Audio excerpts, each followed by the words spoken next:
Welcome to the deep dive. If you've ever felt like you were always chasing the next thing, Yeah, like a new routine, maybe a different job. right, the perfect shortcut, only to feel like you're basically right back where you started, Mm-hmm. then today's deep dive is definitely for you. We're getting into this pretty big realization Which is? that the toughest problems we face on the outside, the solution is often, well, internal, But inside our own minds. it's so easy to treat the mind like this, black box we can't access. We look for external patches, updates. Like software fixes. Exactly. But the material we've synthesized Hmm. suggests that looking outward, that's the biggest distraction. Okay. So our mission today is to unpack how the mind isn't just like processing data. It's the core difference maker. You mean between someone who faces a challenge and rises? Or collapses, yes, Yeah. when facing the exact same things. The number one determinant of the outcome, really. Right. So for you, the listener, this isn't about finding another plan. It's more like upgrading the engine, the thing that runs all your plans. Precisely. Mastering that internal power lets you create answers instead of just, searching endlessly for them. Okay, let's get into it. Let's talk about this trap we fall into. So, section 1, the trap of outward focus. When we feel lost or kind of heavy, we instinctively look outside ourselves, don't we? We want someone to tell us what to do. A speaker, a guru. Or just someone to hold us accountable externally. Yeah. Why is that pull so strong? Why look outwards first? Well, honestly, it's easier. Okay. Looking outward means we avoid confronting the mess inside, right? The trap is thinking the problem is out there. Economy, the boss. Lack of luck, whatever. But the sources we reviewed, they're really insistent on this. What's that? The mind is the single most powerful tool you'll ever own, period. Okay. But most of us, we treat it like an unattended garden. Letting weeds grow. Weeds of doubt, fear, Yeah. they just grow rampant. You mentioned conscious use earlier. That seems key. I was struck by this idea that without conscious effort, the mind just defaults to running old stories. Ah, yes. The old stories. What are those exactly, and why do they keep us stuck? Think of them like scripts written a long time ago. Childhood stuff, past failures, things people said to us, societal pressures, all that gets baked in. And becomes automatic. Repetitive thought patterns, yeah. Mm. I'm not smart enough. I always mess this up. I don't deserve good things. Sound familiar? Yeah, definitely. So when you let those programs run on autopilot, you're not really steering. You're just reacting based on old limits. Which means you get the same results. Guaranteed. Yeah. Because your internal compass is basically stuck. Real change means realizing you are the programmer, not just subject to the program. Okay, that's a powerful reframe. You're the programmer. Right, let's dig into section 2, the mechanism behind this. Sometimes this stuff can sound a bit out there. A little woo-woo. Yeah, exactly. The material talks about the mind not just thinking, but being an energy generator. What does thought vibration actually mean in practice? Is it just wishful thinking? Good question. Because it's definitely not magic. My car won't fix itself just by thinking happy thoughts. Huh, right. So what is it? It's really about cognitive focus and physiological alignment. When the sources talk vibration, think frequency of your internal state. Frequency. Yeah, the dominant emotions, the hormones your thoughts are kicking off, thoughts of confidence, gratitude, purpose. They generate, let's call it, high-frequency energy. Which isn't mystical, you're saying. It's a mental state. Exactly. Yeah. It's the state that boosts creativity, builds resilience, encourages action. Okay. And the flip side, the low-frequency energy. That's your fear, your comparison, chronic self-doubt. Those thoughts, they pump out stress hormones. Cortisol. Right. They constrict creative thinking, kill your ability to take calculated risks. And the really practical part is focus. How so? If you're operating on that low frequency of, say, lack or fear, your mind becomes an amazing filter. But in a bad way. Yeah, for finding evidence of failure, danger, reasons to just quit. So this links to the idea that the body only follows what the mind believes. Vibration is like the internal broadcast of that belief. Spot on. If the mind truly, deeply believes a goal is possible, What changes physically or practically? your attention shifts. Your brain's built in, like search engine gets activated. Okay. When you genuinely believe, I will find a way, your attention starts scanning the world differently. It picks up on relevant data, opportunities, connections, even subtle stuff you'd totally miss otherwise. And if the mind believes, I can't. It filters for proof of can't. Yeah. It finds all the reasons to stop. Yeah. And the body, it follows suit, conserves energy, avoids the necessary action. So the world doesn't magically change. No, but your perception of it changes radically. Yeah. Your actions follow that perception. Okay, that makes the connection much clearer. It's not some mystical mirror, it's an attentional mirror. What you focus on, you find. What you find drives what you do. Makes sense. Right, section 3. Let's tackle maybe the hardest part. That inner voice, that constant chatter, often negative. Inner critic, yeah. The material says something really liberating here. Thoughts are habits, not facts. Okay, if they're just habits, why is the negative default so strong? Why those failure scripts again and again? Conditioning. Pure and simple conditioning. Meaning? The brain loves efficiency, loves shortcuts, even if the outcome isn't great for us.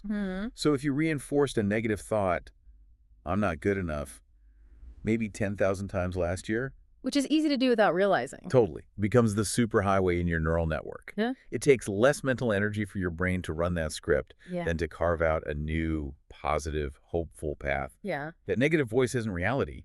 It's just the brain being, well, lazy, taking the path of least resistance. So the work is pattern interruption, consciously reframing it. Yeah. I liked the specific examples the sources gave for challenging the script. Let's walk through those. Yeah. When that voice hits with, you always fail, how do you force the shift? You don't get into an argument with it. You reframe the meaning. Instead of just accepting you always fail, you interrupt and say, maybe internally, maybe out loud, no, I've learned. Changes the data point. Yeah, completely. Yeah. It shifts it from being a final verdict to being like a stepping stone. Focus moves from past defeat to future capability. What about the panic that fuels procrastination? When the mind yells, you're not ready, for the project launch, the promotion. You hit it with the truth. Nobody ever feels fully ready. That feeling of readiness, it's often just an illusion, an ego trick. So acknowledge the feeling, but don't obey it. Right. And even better is preemptive self-talk. Before the day gets going, before you open that scary email. Set the terms internally first. Yes. Set the intention. Something like, today I control my mind. Today I focus on progress. Yeah. It's an assertion. It overrides the automatic fear program. This is where it gets really fascinating for me. The idea that the mind doesn't just see reality, it actively filters it, maybe even creates its version of it. Yes, the filtering mechanism. Like that scenario. Yeah. 2 people lose their job, same day, same circumstances. Right. The external event is identical. Termination. But person 1, whose inner world is dominated by fear, by lack, they immediately spiral. Their filter kicks in. And it finds all the confirmation for their worst fears. It's over, I'll never recover, I knew it wasn't good enough. Obstacles everywhere. Their belief system gets validated. But person 2, same event, different internal setting, maybe a growth focus. They apply a different filter. They acknowledge it's tough, obviously, but they interpret it differently. Okay, maybe this is a chance, a push towards something I actually want. Same information, totally different meaning assigned. And that interpretation difference dictates everything that follows. The mind filters based on its dominant focus. Focus on fear. You see threats, reasons to quit. Focus on growth. You start seeing solutions, resources, possibilities, even in the difficulty. So your destiny isn't just the event? Far less about the event, far more about the interpretation you impose on it. That's the creative power. Okay, section 4. If the mind is this tool, filter, generator, programmer, it needs training, right? Like a muscle. Absolutely. The sources are clear. An untrained mind gets lazy, distracted, hijacked by negativity, by fear, by external noise. So for the listener wanting practical steps right now, what are the key training techniques? The sources mention 4 main ones. Okay, yeah. 4 non-negotiables for building that internal strength. First, input control. Feed it positive input. What does that look like? It means being deliberate, especially maybe in the morning. Choosing to consume information that lifts you, expands your thinking. Instead of doom scrolling first thing? Exactly. Instead of instantly diving into the news cycle or the comparison trap of social media, choose high-quality fuel for your mind first. Makes sense. Okay, number 2. Follows directly. Guard your thoughts. This is active monitoring. You have to catch yourself. When the spiral starts. Yes. And it will start. That's normal. The training is to pause, notice it, and consciously redirect. It's like a cognitive pattern interrupt. Think of yourself as the bouncer at the club of your mind. Deciding what gets in. I like that. Okay, 3rd technique. Visualize your goals. And this isn't just idle daydreaming. No, it's about closing your eyes and vividly, sensorially imagining your desired future as if it's already here.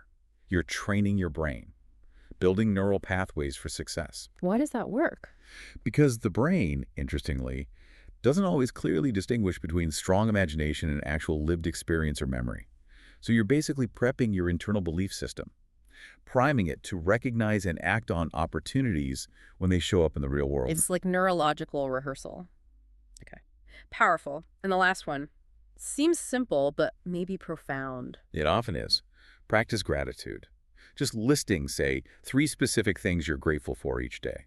How does that rewire things? It systematically shifts your mental filter away from scarcity, from what's missing, towards abundance, towards what you do have. It trains your mind to notice the good, the working, the positive. It's a direct antidote to that default fear or lack setting. So looking at these 4 practices together, the goal isn't necessarily fixing everything out there immediately. Not directly, no. It's about creating internal peace first, mastering what's inside. So that when the external storms hit, because they will, Your fundamental reaction is different. exactly, you shift from feeling like a victim of circumstance to feeling like you have agency, choice, power. Which brings us to the wrap-up, the outro. Yeah, the ultimate takeaway from this deep dive seems pretty clear. The real battles, they're almost always internal. Not against the job market or the difficult person. Less so. More against those ingrained limiting beliefs, those old patterns of thinking, the scripts that whisper. It's too late. You're not good enough. It won't work. Those are the real opponents. Okay. And your external results, they tend to just be a reflection, really, of how successful you are at winning those internal battles, growing past those limits. So there's a chain reaction here. That's the shortcut maybe we were looking for. How so? Mastering your thoughts. That leads to mastering your emotions, which then lets you mastery your actions. And ultimately, that leads to mastering your life, or at least your experience of it. That internal shift is the foundation for resilience, for being, unstoppable in a genuine way. Well said.